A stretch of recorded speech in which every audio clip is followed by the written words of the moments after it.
Hinahanap niyo ba ako sa Facebook mga kabayan? Nandito ang aking Facebook page. I-search niyo na lang kabayan ko, follow na. Ang kwentong ito ay hango sa totoong buhay.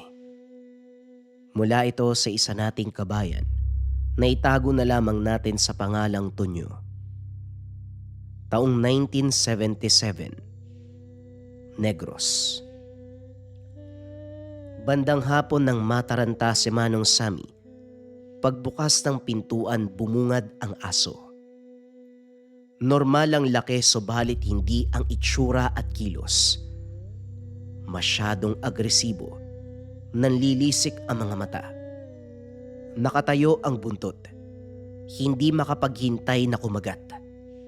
Nagmamadali sa pagtawag ng kapitbahay. Naubos na ang mga gamit sa pagbato sa aso dahil sinira nito ang pintuan at nakapasok. Tumungtong siya sa pinakataas ng aparador pero nagpupumilit pa ring maabot ang nilalang.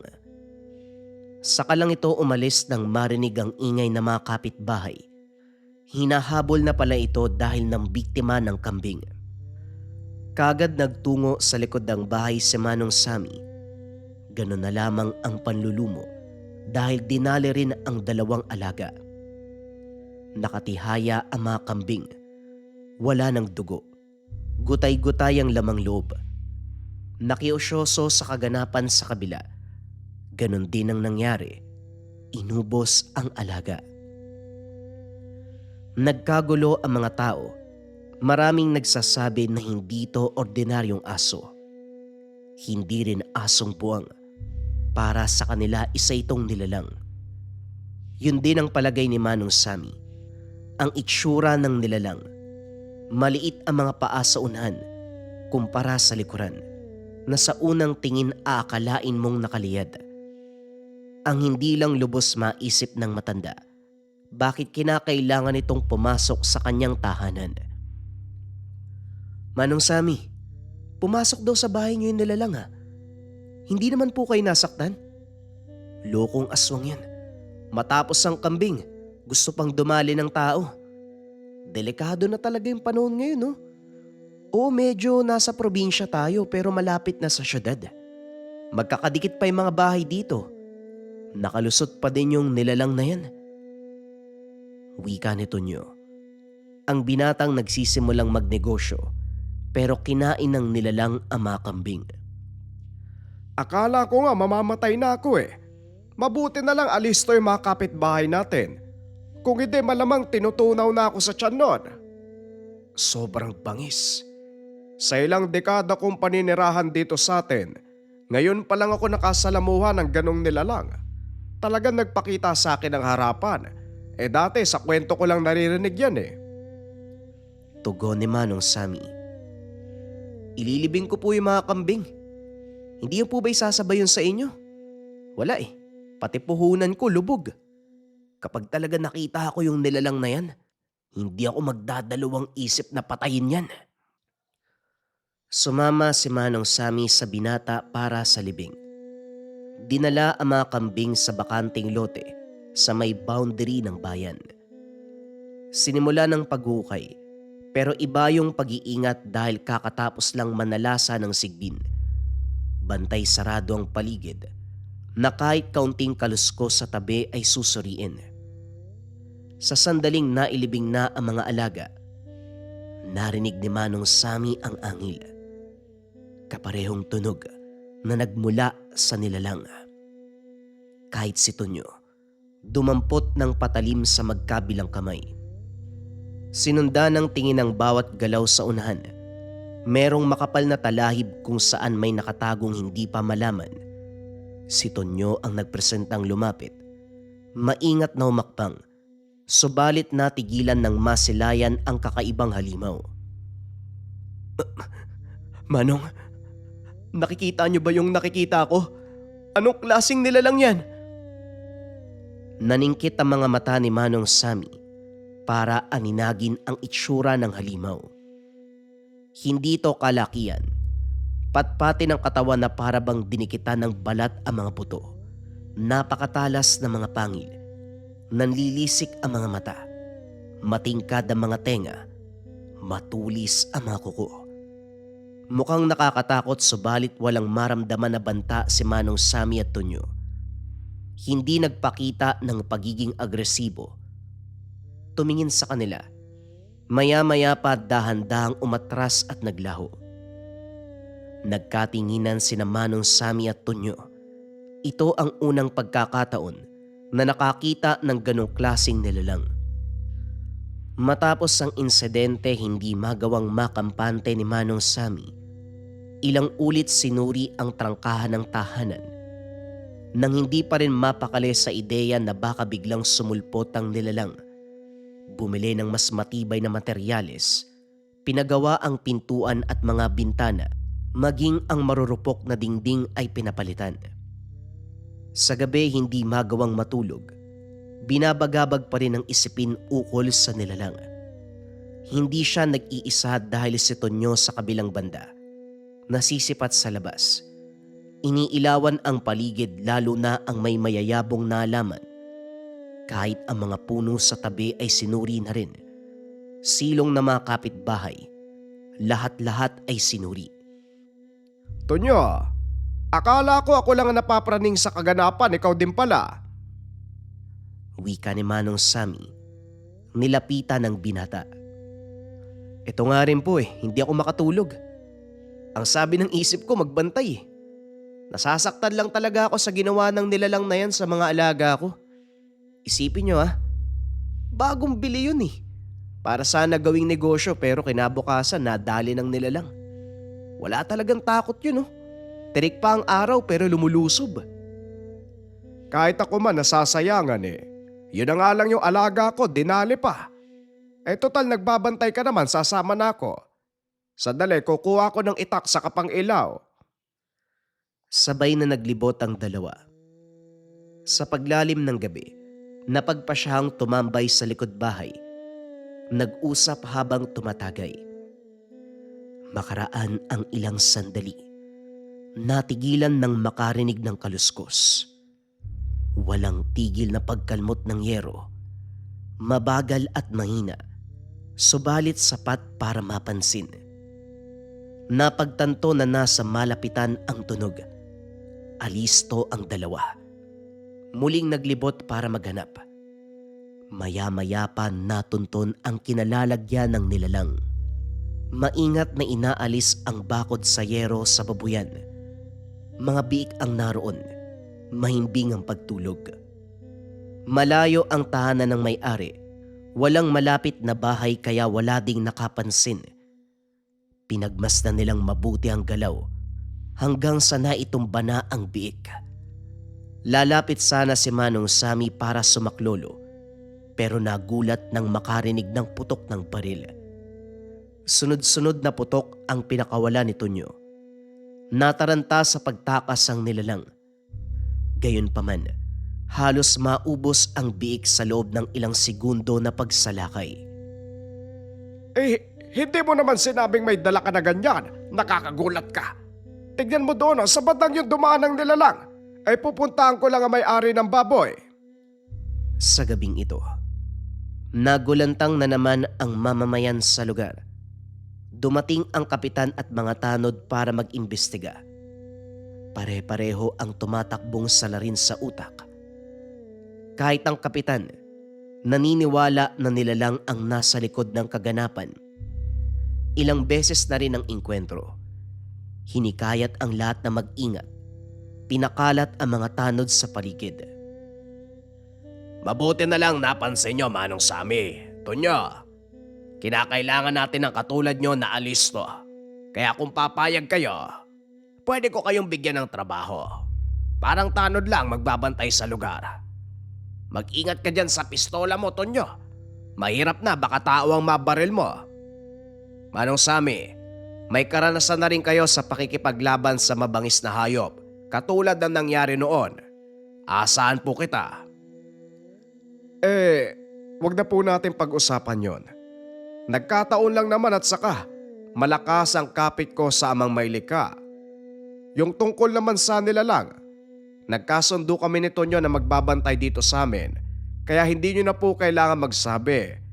Responsibilidad namin bilang mamamayan sa lugar na ito para kahit papano may maitulong. O siya, ano man ang makuha nyo impormasyon, huwag kalimutang ibalita sa akin. Mauna na ako. Mag-iingat kayo.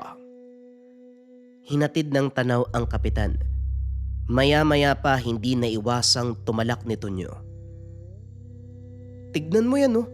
Nagpapakita siya sa oras ng pangailangan pero hindi may tago na pakitang tao lang. Ay nako, wag lang sana siyang manalo sa susunod na eleksyon. Nalibadbaran ako sa mukha niyan. Ush, maghinahinay ka sa pagsasalita. Baka marinig ka ng mga tanod niyan. Totoo naman po kasi, hindi ko nakalimutan yung ginawa niyan. Siya yung nagpakilala dun sa matanda, diba, na aswang pala. Maraming taon na nakalipas, pero ako na isa sa biktima. Hindi ko makakalimutan yun. Pasalamat siya, takot akong pumatay ng tao. Eh hindi po ba naagrabyado ka din ng kapitan na yan? Siya ang dahilan kung bakit ka ginabi sa kabilang bayan. Panahon na inatake ka ng asong gubat. May lakas pa siya ng loob na banggiting kanina. Ang kapal lang muka. Eh, tama na yan. Huwag na natin pag-usapan ang nakaraan. Ang isipin natin ngayon, mas delikado ang kalaban natin. Sa katunayan, may galit din si Manong Sammy kay Kapitan Santos dahil sa pangyayari noon na halos ikamatay niya. Pero piniling palampasin alang-alang sa katahimikan ng baryo. Lumipas ang mga araw, sa kabutiang palad hindi na nagparamdam ang nilalang. Pero pumalit naman ang nilalang na nakita nila Tonyo sa bakanting lote. Gabi-gabi kong lumitaw pero hindi naman umaatake. Sa pagkakaunawa ni Manong Sammy, may gusto itong sabihin subalit hindi makapagsalita. Nangangamba din siyang lumapit dahil baka doon umatake. Nagkipit balikat na lamang pero hindi nangangahulugan na walang pakialam. Naghihintay lamang kung ano ang gagawin ng halimaw. Isang hapon habang binabaybay ang daan patungo sa kabilang bayan para magsabong, nakasalubong ni Manong Sammy ang isang lalaki, matanda ng ilang taon sa kanya. Matagal ang usad, halatang nanginginig. Nakayuko, maigpit ang kapit sa pasa na bayong na puno ng mansanas at saging. Kaso nga lang bulok na ang mga ito. Huminto siya sandali para pagmasdan at dito napansin na may kakaiba sa matanda. Hindi nga lang napagtuunan ng atensyon dahil matimbang sa isip ni Manong Sammy ang pagsasabong. Pagsapit ng dilim, sa muling pagbaybay ng daan pauwi, nakasalubong na naman ang matanda. Ganon pa rin ang itsura. Mabagal ang kilos. Nanginginig. May pasa na bayong ng mansanas at saging. Tinignan niya ito at nilampasan. Literal na magkasalubong lang sa daan. Pero nang matanaw sa unahan at papasalubong muli sa kanya, dito na kinutuban. Napabunot ng itak. Lakas loob na kinausap ang matanda. Manong, mawalang galang na po. Pero ikaw din yung dumaan kanina, hindi ba? Umiikot lang ba ako sa lugar o sadyang kayo itong kay nahinala? Tao po ba kayo o engkanto? Hindi na ako natutuwa sa nangyayari. Ngumiti lamang ang matanda. Yumuko uli at nagpatuloy sa paglalakad. Nasundan ito ng tingin ni Manong Sammy. Hindi na ito tanaw ng hawak niyang sulo. Kaya wala siyang nagawa kung hindi lumakad na rin.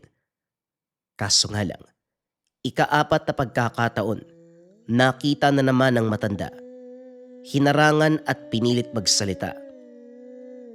Manong, inuubos niyo ang pasensya ko. Sino ka ba? At bakit pabalik-balik ka sa daanan? Nagbuntong hininga ang matanda. Tumingin kay Manong Sammy ang pagod na mga mata.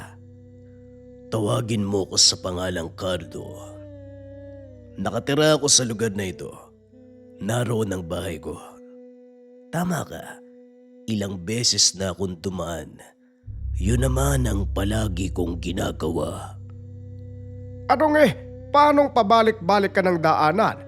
Diyan ka lalabas tapos mawawala ka doon tapos lilitaw na naman. Niloloko mo ba ako? May lihim bang lagusan sa lugar na ito para mabilis ang kilos mo? Huwag kang mag-alala. Nandito ka pa rin sa lugar nyo. Sadyang nakakaranas ka lang ng hindi pangkaraniwang kaganapan. Huwag mo kong pansinin. Dumiretso ka lang sa paglalakad hanggang sa makauwi ka. Muling naglakad si Cardo. Naguguluhan man si Manong Sammy pero sinunod ang sinabi nito. Tuloy-tuloy sa paglalakad hanggang sa nakauwi ng tahanan. Sa kabila nito, ilang beses niyang nakasalubong si Cardo. Saka lang natigil nang malapit na siya sa mga bahay. Makalipas ang mga oras ang nilalang naman ang nagparamdam. Tanaw mula sa bintana ang paglambitin nito sa puno. Diretso ang titig sa kanya. Ganon ang sitwasyon sa loob ng ilang sandali bago ito kusang maglaho. Mababaliw na ako nito. Kanina yung matanda tapos ngayong halimaw na hindi ko alam kung ano ang pangalan. Diyos ko, ano bang nagawa kong kasalanan para magkaganito? Tawagan ko nga ang kapatid ko. Lilipat muna ako sa kanila. Bumiyahe si Manong Sammy sa Karatig Bayan para pansamantalang manuluyan sa poder ng kapatid. Matanda na rin ito pero mag-isa lang. Sa lugar na ito magkakalapit lang ang mga bahay at walang puno sa malapit. Kampante na hindi masusundan ng nilalang. Kaso nga lang sa unang gabi, nasipat ito sa bakuran. Tinago ang sarili sa mayayabong na damo. Sa takot ni Manong Sammy, pinaliwanag sa kapatid, hindi inasahan na may kinalaman ito sa tinutukoy na nilalang. Ayon dito, ang halimaw na yon ay tinatawag na pakaw. Isang uri ng aswang na hindi nananakit ng tao, kumakain lamang ng prutas. Sila pang naghahatid ng babala sa tao kung may paparating na masamang kaganapan sa buhay. Natuwa ang kapatid niya nang malaman na may nagpapakitang pakaw. Salit na matakot. Matuwa ka dahil may nagbibigay ng babala sa'yo. Nagmamalasakit ang nilalang, hindi nananakot. Wika ni Manang Juana. Nakuha mo pang matuwa sa nangyayari sa akin. Ako nga, halos mamatay na kakaisip tungkol sa halimaw na yun eh. Kung magbibigay ng babala, ano naman ang masamang magaganap sa buhay ko, Aber?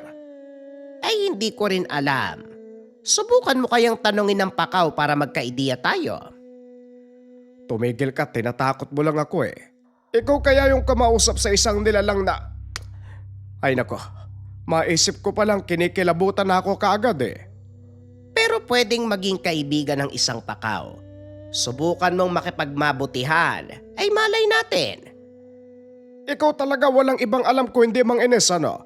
Manahimik ka na nga, mahahampas kita ng basahan eh. Napailing na lang si Manong Sammy sa sinabi ng kapatid. Sa lugar muna nanatili. Kasagsagan na rin ang anihan kung kaya't kinakailangan ng dagdag tao. Madaling araw nang simulan ang pag-aani. Dalawa sila ni Manang Juana pero malayo ang kapatid. Nasa kalagitnaan na ito, samantalang siya ay nasa dulo. Sa tabi ng maisan malawak na talayban, dito napansin ng matanda ang paggalaw ng mga dahon. Yung bang mahahalata na may pabalik-balik ng daanan. Hindi siya nakakilos. Napako ang tingin sa galaw ng mga talahib. Maya-maya pa napasigaw sa gulat nang bumungad ang pakaw. Hoy Sammy, kumakasigaw ka para kang babae. Kaya naman pala, nandito pala ang kaibigan natin. Kumusta ka na pakaw? Dali-daling pinigilan ang kapatid ng akma itong lalapit sa nilalang. Nasisiraan ka na ba ng bait, Juana? Ano akala mo sa halimaw na yan? Aso, para simpleng hipuin yung ulo. Kapag ikaw kinagat yan, matatapos talaga ang buhay mo. Tumigil ka nga sa kakaano mo para kang timang. Hindi mo kasi alam na matagal na kaming magkaibigan. Para bang nauunawaan ng nilalang ang sinabi ni Manang Juana dahil kusa itong tumango. Patuloy sa pagsasalita ang kapatid na para bang magkakilalang lubos ang dalawa. Wala namang ginawa ang Pakaw kundi tumingala sa matanda at makinig. Si Manong Sammy sa kabilang banda, piniling lumayo dahil pakiramdam, mababaliw sa nakikita. Maya-maya pa nang bumadya sa pagsikat ang araw, dali-daling nagpaalam ang Pakaw. Si Manang Juana natatawa pang bumalik sa kubo, animoy tuwang-tuwa sa pag-uusap, saka lang natigil ng batuin ng asin. Hindi ko alam kung kapatid pa ba kita o sinasapian ng ibang nilalang. Paano mo nagawang makipag-usap sa halimaw na yon? Ako nga rito nanginginig sa takot tapos ikaw. Nakikipagtawanan pa. Akala mo magkumari kayo. Diyos ko Juana, naiisip ko nang daling ka sa albularyo. Sino ba naman ang hindi matatawa sa kwento ng Pakaw? Nakasalubong mo pala siya sa daan nung araw. Hindi raw maipaliwanag yung mukha mo sa takot eh. Kulang na lang maihisa sa lawal. Ganyan ka ba kaduwag? Talagang pinagtatawanan niyo yung takot ng ibang tao, ano? Palibasa hindi ikaw ang nakaranas eh. Sandali, paano mo nauunawaan ang nilalang na yon? Hindi naman nagsasalita katulad datin. Sinasabi ko na nga ba, may sapi ka ng Pakaw na yon, kaya mo siya naiintindihan, tama ako ano? Mangmang ka talaga. Sa dami ng pwede mong maisip. Sapi pa talaga. Mabuti pa bilisan mo ang pagtabas ng maisang matapos sa tayo dito. Kumilos ka na. Napailing muli si Manong Sammy. Walang nagawa kundi bumalik sa pagtatrabaho. Habang nagtatabas, hindi mapakali. Panaylingon sa paligid. Natatakot sa ideya na muling magpakita ang Pakaw. Ngunit payapa naman na lumipas sa mga oras. Maghapon sa sakahan dahil panay asikaso sa pagbabalat ng mais. Kukuhain kinabukasan ang mga ito ng suking negosyante kung kaya't buhos ang atensyon. Umuwi si Manang Juana para kumuha ng makakain. Naiwan si Manong Sammy na nagpapahinga sa katre. Nakaidlip. Pagkagising madilim na ang paligid. Sa sandaling napasulyap sa tabi. Napasigaw sa gulat. Napabunot ng itak sabay tuon sa nilalang. Sa pagitan ng mga sako-sakong mais, nakausli ang pagmumukha ng Pakaw. Pambihira, susulpot ka. Ay nako, kapag ako'y natake sa puso dahil sa pananakot mo, mumultuin kitang hayop ka. Ano bang sadya mo? Ilang ulit ka pa bang magpapakita bago mo ko lubayan? Muli na namang nagulat si Manong Sammy nang mag-anyong tao ang nilalang. Walang iba kung hindi si Cardo. Nakatitig lamang si Manong Sammy. Blanko ang isipan. Pasensya ka na kung biglaan ang pagsulpot ko. Gusto ko lang makasigurado na ligtas ka. May nagbabalak sa buhay mo. Talagang meron, ikaw. Wala na bang sumusunod sa akin eh, ikaw lang eh. At saka, paano ka naging Pakaw? Sino ka ba talaga? Marahil hindi pa nabahagi ng kapatid mong si Juana, pero matagal na kaming magkakilala. Kapatid mo ang tumulong sa akin at sa pamilya ko sa araw-araw naming pagkain. Kung hindi dahil sa kanya, hindi kami mabubuhay. At bilang kabayaran sa kabaitan niya, sinagot ko maging kaligtasan mo. Teka sandali, sinasabi mo ba na may ginawang kasamaan ng kapatid ko? Pumatay ba siya ng tao para ipakain sa'yo? Tumawa si Cardo sa sinabi ni Manong Sammy, pero bahagya ding nainis sa kanya.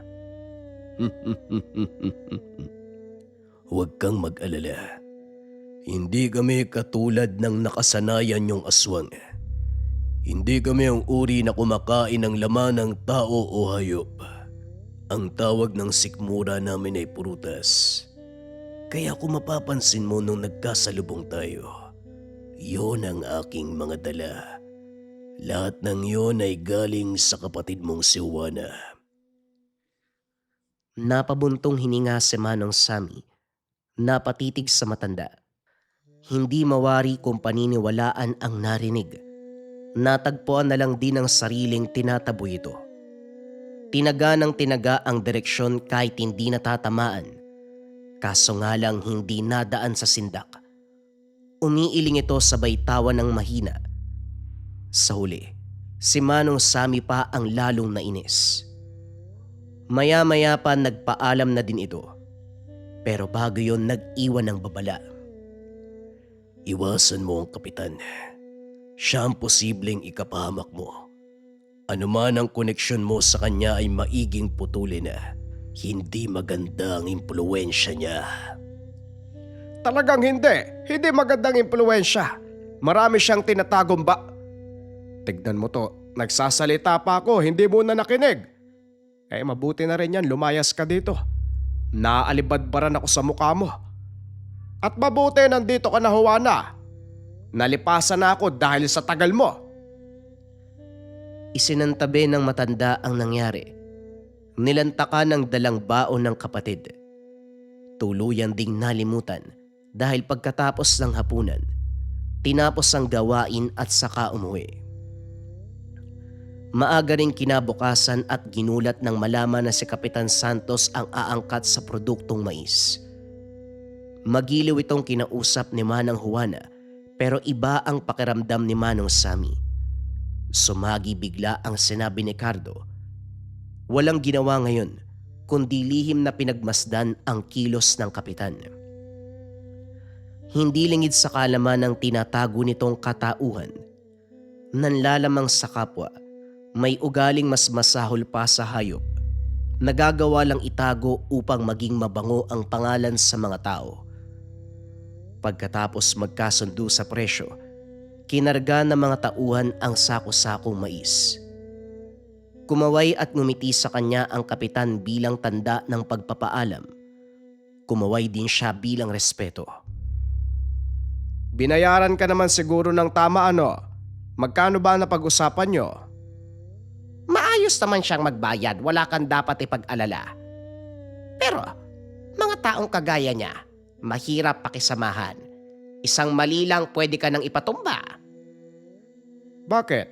May ginawa ba yun sa'yo? Sabihin mo sa akin makakatikim yan. Kakasabi ko lang, siya ang tao na hindi madaling pakisamahan. Hindi lang normal na tao ang hawak niyan. May tinatago yang nilalang. Nag-usisa si Manong Sammy subalit hindi sumagot ang kapatid. Sumenyas ito na wag munang mag-ingay. Naguguluwang sumunod dito pauwi ng bahay. Ilang beses nagtanong, pero ganun pa rin ang pakikitungo ni Manang Juana. Napapaisip si Manong Sammy kung ito rin ba ang tinutukoy ni Cardo. Lumipas sa mga araw hindi na nagpakita ang pakaw, pero may pumalit na kababalaghan. Nagigising ng 10 oras. Nang mga sandaling ito may amoy na hindi mawari kung saan nagmumula, na parabang may nasusunog na goma sa kalagitnaan ng gabi. Hindi lang yan. Ilang beses na ring may nagpaparamdam sa silong ng tahanan. May napapansin pang anino na pabalik-balik ng daan malapit sa bintana. Isang gabi, piniling hindi matulog para bantayan ang galaw ng paligid. Maya-maya pa lumitaw ang nilalang. Hindi makapaniwala na ito ang asong nanloob sa tahanan ng araw. Kagad napasigaw, pero mabilis tinakpan ng kapatid niya ang bibig. Napansin mo na nga, balak mo pang mag-ingay. Manahimik ka para hindi maagaw ang atensyon. Hawakan mo to. Kapag may naramdaman ka sa paanan mo, huwag kang magdadalawang isip na tagain. Dali-daling tinanggap ni Manong Sammy ang itak. Gawa lamang sa kawayan ang sahig, kaya kitang-kita ang lupa. Tamang-tama na makakalusot ang paningin sa siwang. Ano bang mararamdaman sa paanan, Juana? Huwag mo ka ako tinatakot. Parang iba na to eh. Ano pa nga ba? Sigbin o hindi kaya maninilong? Yang dalawang lahi na yan ang magulo sa lugar na ito. Masasabi mong tahimik pero minsan may kababalaghan. Sa pagkakataong ito, iba ang sadya. Malakas ang kutob ko na may kinalaman ka dito. Bakit napunta sa akin? Biktima tayo ngayon tapos ako ang dahilan. Umayos ka, Juana. Hindi na ako natutuwa sa mga biro mo. Sino ba nagsabi nagbibiro ako? Mabuti pa, ituon mo ang pansin sa kalaban ngayon. Mamaya na tayo mag-usap tungkol dito. Nabaling ang atensyon sa silong. Nagsimula na ring kumilos ang nilalang. Gumapang ito. Huminto sa mismong tapat ni Manong Sammy. Napalunok ng magtama ang tingin sa pagtingala nito. Nang mapansin na umangat ang kamay, walang pagdadalawang isip na sinaksak.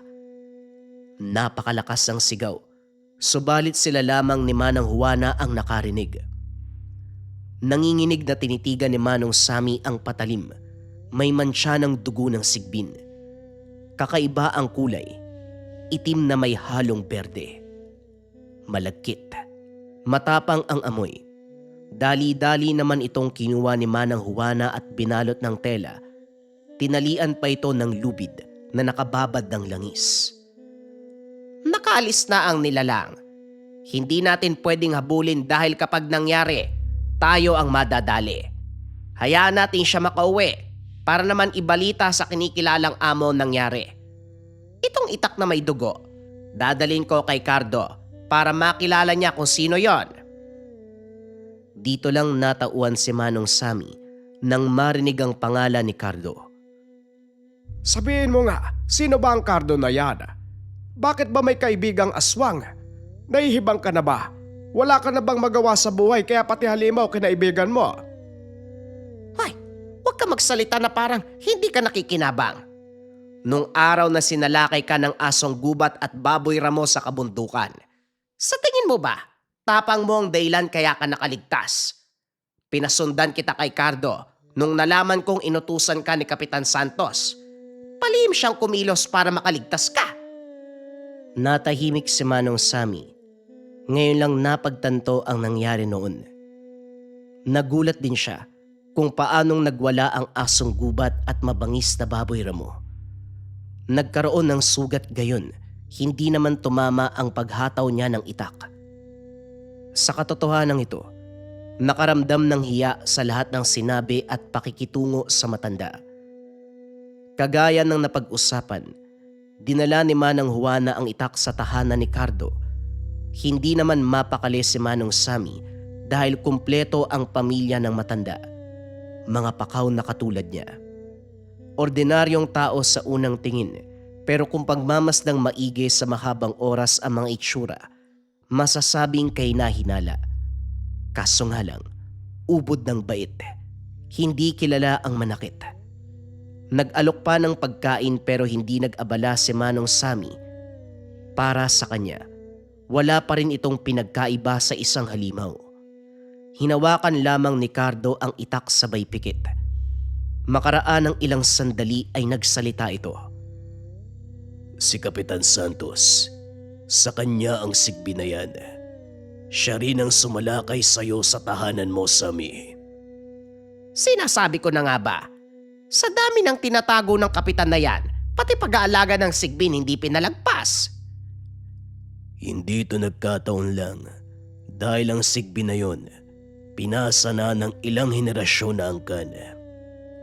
Kung mapapansin nyo, walang kaubusan ng yaman ng pamilya nila. Nagbibigay ng biyaya ang sigbin lalo na sa usaping pinansyal.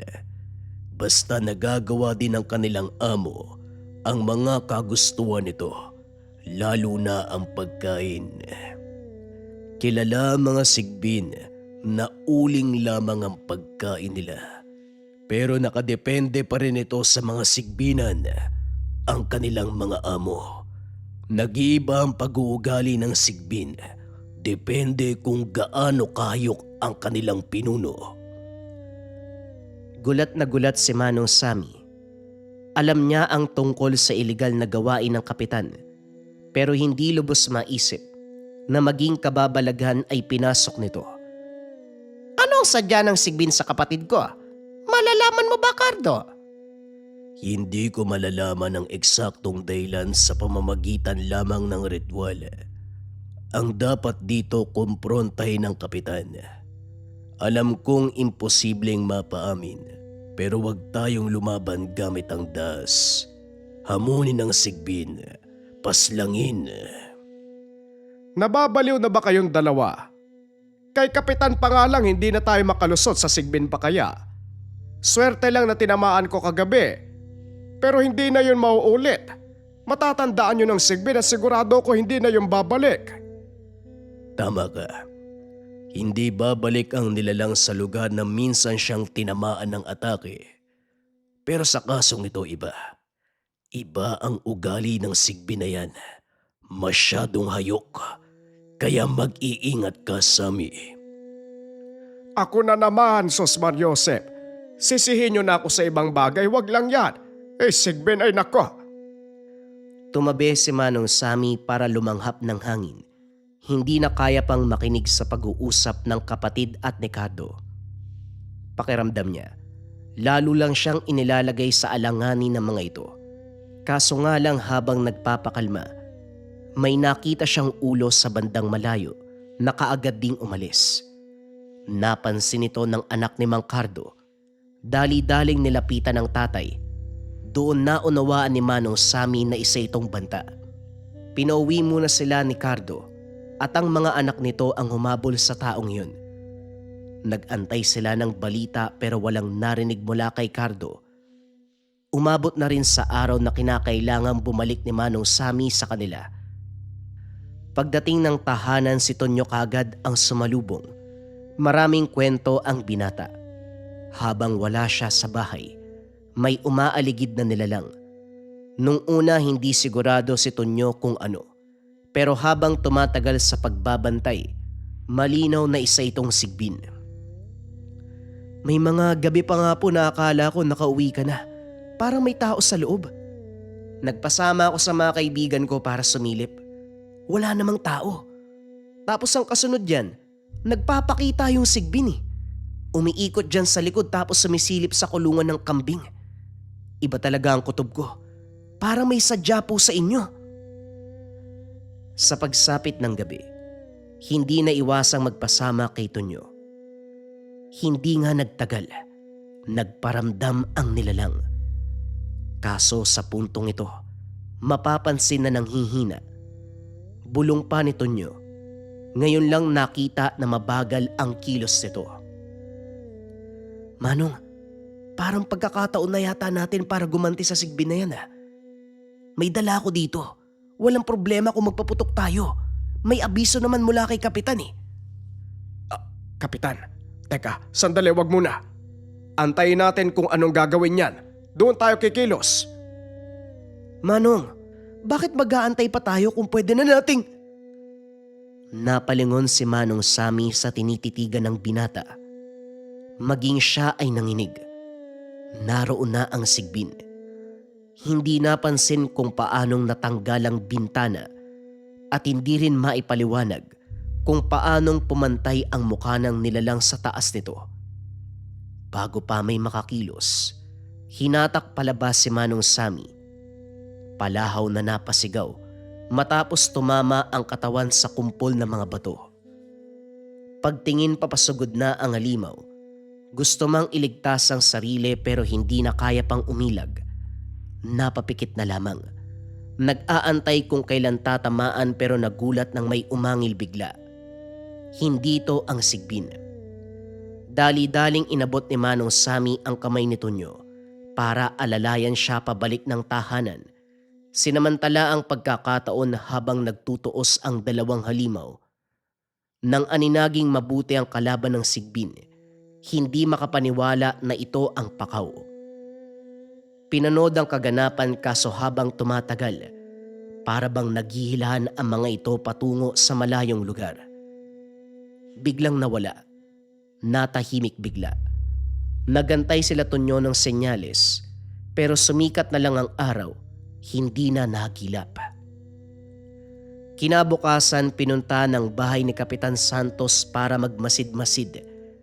Hindi na sana sa unang paglapit, Makakarinig kagad ng impormasyon. Walang tao sa paligid pero may kinakausap ito sa loob. Pabulong. May diin ang bawat salita na para bang hindi natutuwa sa nangyayari. Kaya ayoko sa amin na yan. Hindi ko gusto ang ugali una pa lang. Kapag nakikita ko siya, gusto kong sakalin hanggang sa mamatay eh. Pero ang tanong, bakit ka natalo? Ano bang pakaw yung sinasabi mo? Ano? May tao sa paligid? Sino? Biglang tumakbo si Manong Sammy. Hindi inasahan na mahuhuli kagad. Mabuti na lang hindi siya naabutan. Ngayon alam ko na kung bakit ganun ka makatingin. Sana pala nilinaw na lang para alam ko kung saan ako lulugar. Ang babaw ng dahilan ng pangit na yun ah. Hindi lang gusto ang presensya ko. Bibiktimahin ako kaagad. Masama talagang ugali ng hayop na yan. Nagtungo siya sa kabilang bayan para puntahan si Manang Juana. Pero sa daan pa lang, sinalubong na siya ng balita. Naghihingalo si Cardo matapos ang inkwentro sa Sigbin. Ayon dito, mahina ang pakaw kumpara sa Sigbin na kumakain ng dugo at laman. Nang masilayan ang sitwasyon ni Cardo, hindi napigilang maantig ang damdamin. Bawat parte ng katawan ay merong sugat. Kalmot. Malala ang sa bandang leeg at dibdib, dahilan para mahirapan sa paghinga. Hindi na din ito makapagsalita. Mawawala na sana ng pag-asa si Manong Sammy nang biglang magsalita ang panganay na anak, si Dantoy. Malaki ang utang na loob namin sa inyo, Aling Juana. Kayo nagbibigay sa amin ng pagkain sa araw-araw. Kaya hayaan niyo ako. Kakalabanin ko ang kapitan pati ang alaga niya. Kung hindi yun na itatanong, may karanasan ako sa pakikipaglaban sa isang sigbin. Hindi sa pagmamayabang pero may napuksa na ako eh. Kailangan ko lang ng sapat na lakas, ikondisyon ang sarili bago humarap sa kalaban. Nararamdaman ko ang tapang mo, iho. Huwag kang mag-alala, nasa likod mo kami. Ako na po ang bahala. Para din kay tatay na inagrabyado nila. Sisiguraduhin ko, may gaganti ko si tatay. Namangha si Manong Sammy sa pinapakitang tapang ni Dantoy. Juana, naiintindihan ko naman na kinakailangang gantihan ang ginawa ng Sigbin kay Cardo. Pero yung sakin, pwedeng hindi na. Mababaw ang dahilan ni Kapitan. Nagagalit lang siya sa presensya ko. Kung iiwas ako, hindi magpapakita, walang problema. Aray ko! Natigilan ang matanda ng tamaan ng kaltok. Mababaw man o hindi ang dahilan, pinag-isipan ka pa rin niyang patayin. Kaya nga mas lalo pa tayong gaganti dahil hindi makatarungan ang ginawa sa'yo. Hindi dahil ayaw niya sa isang tao ipapakain na sa alaga niya. Tuturuan natin ng leksyon ng kapitan na yan. Aasa tayo kay Dantoy. Sigurado akong gagawin ng bata ang lahat ng makakaya niya. Pagsapit ng dilim, nagulat sa balita. Lulusobin ni Dantoy ang mismong bahay ng kapitan. Kagad humarang si Manong Sammy dahil tuwing gabi maraming bantay. May armas sa mga ito na siguradong dadagdag sa hamon ng binata. Nag-isip ng ibang paraan. Nagmungkahi si Manang Juana na sumama si Manong Sammy. Tumanggi siya nung una dahil baka kung ano pang gawin ng kapitan kapag nakita siya. Kaso nga lang wala ng pagpipilian kaya napilitan na ito. Pagdating sa lugar, maraming tanod na nakapaligid. Sumalubong pa nang makita siya. Kagad dinanap si kapitan. Gumawa ng kwento para makuha ang atensyon nito. Sumama patungo sa lugar kung saan nag-aantay si Dantoy. Hindi ito nagpasama ng tanod pero halatang may sumusunod. Hindi ito tao kaya sigurado si Manong Sammy. Ito ang Sigbin. Hindi nga nagkamali dahil nang maramdaman ang presensya ng pakaw, kagad itong nagpakita. Alisto din ang kapitan na nagulat sa takbo ng kaganapan. Sammy, anong bitag ang pinaplano mo? Anong balak mong gawin? Ako ang dapat magtanong niyan, Kapitan. Ano nangyari? Bakit inuutusan mo ang alaga mo na sugurin ako? Talagang pumasok pa ng tahanan. Natigilan ang kapitan sa sinabi niya. At dahil bistado na, wala nang ibang nagawa kung hindi umamin. Wala lang. Gusto lang kitang takutin pero mukhang may kakampi ka na kalaban ng alaga ko. Dito ako mas lalong galit. Paano mo nagawang magkaroon ng kakamping Pakaw? Paano mo nagawang magkaroon ng alagang Sigbin, Kapitana?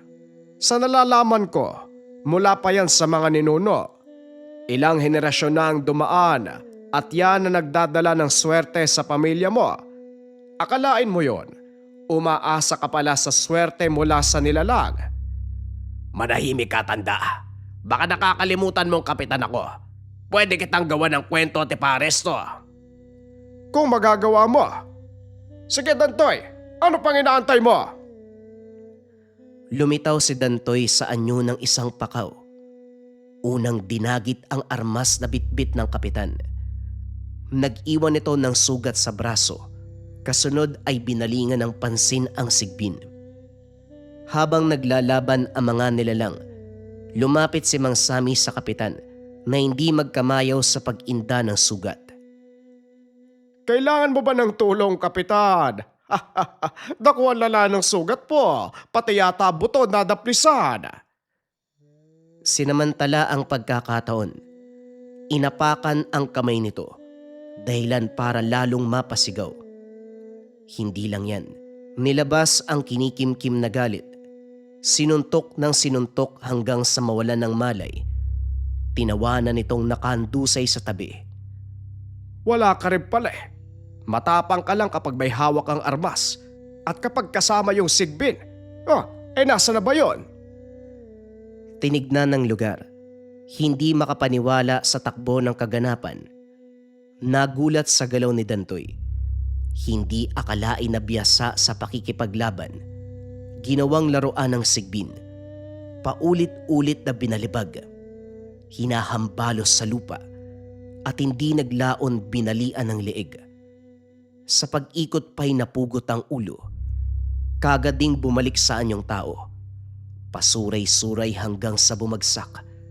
Dali-dali itong sinakluluhan. Huwag po kayo mag-alala. Normal lang po to sa lahi namin pagkatapos makipaglaban. Ang mahalaga, natalo natin ang mga kalaban. Inalalayan ni Manong Sami ang binata para makaalis sa lugar.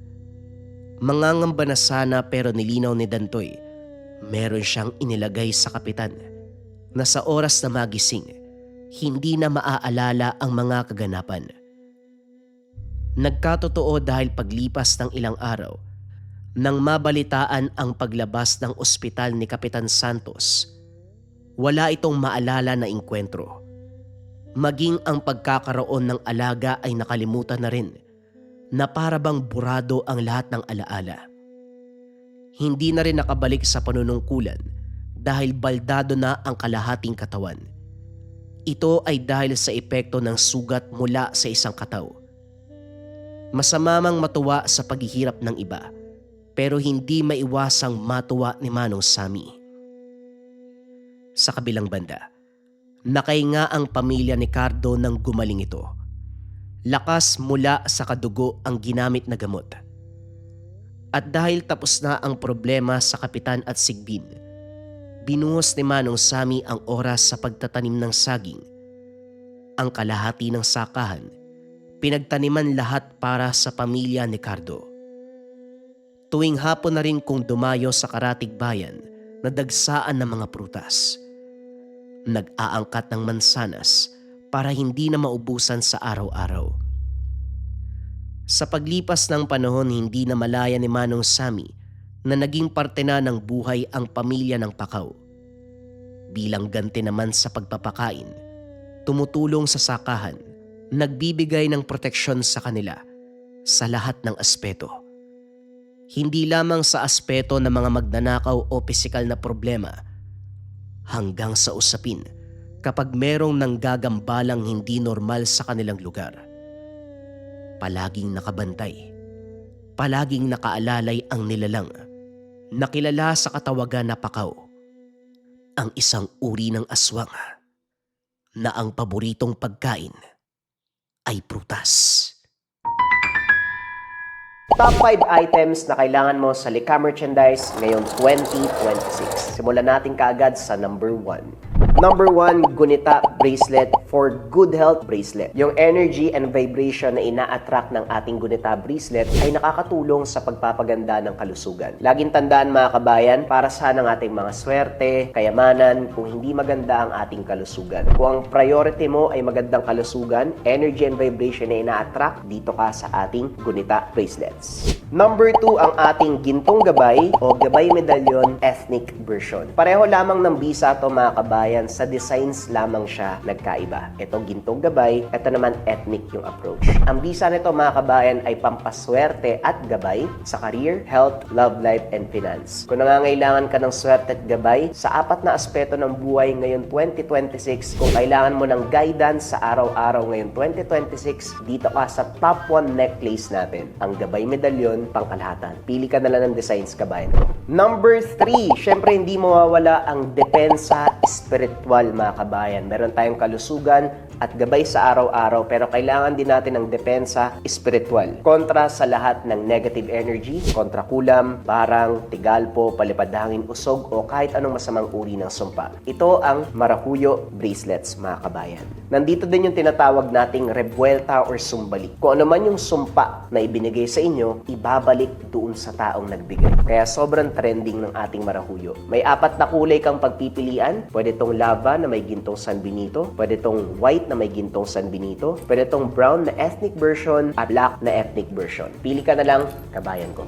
Number 4, Gintong Palay Money Amulet. Ito bagay na bagay itong coin na to mga kabayan para sa mga tao na ayaw naman na nagsusuot ng kung ano-ano. Baliktaran ng simbolo, ang bisa nito ay pampaswerte sa pera, for dreams manifestation, kung may mga kahilingan ka na gustong matupad ngayon 2026, for abundance and for prosperity. Sobrang simple lang nito, iipit mo lang siya sa wallet mo, dalhin mo lang palagi, ilagay mo sa gabay po lang tela pouch, basta dala-dala mo. Let it work for you kabayan. Gintong Palay Money Amulet. At syempre mga kabayan, kung pang-5, hindi mawawala ang Kaluban de Pampaamo. Pampaamo sa tao, pampaamo sa negosyo. Kung feeling mo nasa toxic environment ka kabayan, ikaw lagi yung napapag-initan, laging galit yung partner mo, laging galit yung boss mo, laging galit yung mga katrabaho mo, sa'yo lagi sinisisi ang mga bagay-bagay, magkaluban de pampaamo ka. Pampaamo sa tao, pampaamo sa negosyo. Bagay din to sa mga nasa sales or sa mga tao na palaging merong kausap para mabilis kayong makapagpalagay ng loob ng taong kausap mo. Sobrang simple lang. Itong kaluban, gawa to ng mga katutubo sa Negros, pero may mga sangkap pa ito sa loob. Dadalin mo lang kabayan. Let it work for you. Lagay mo sa bag mo, lagay mo sa bulsa mo, basta dala-dala mo lang palagi. Yon ang ating top 5 items na kailangan mo ngayon 2026 sa Lika Merchandise. Kung interesado ka kabayan, pwede mong i-click yung yellow basket sa baba. Pero if ever na walang yellow basket, i-search mo lang ang shop ng Lika Merchandise. Ingat sa mga scammers.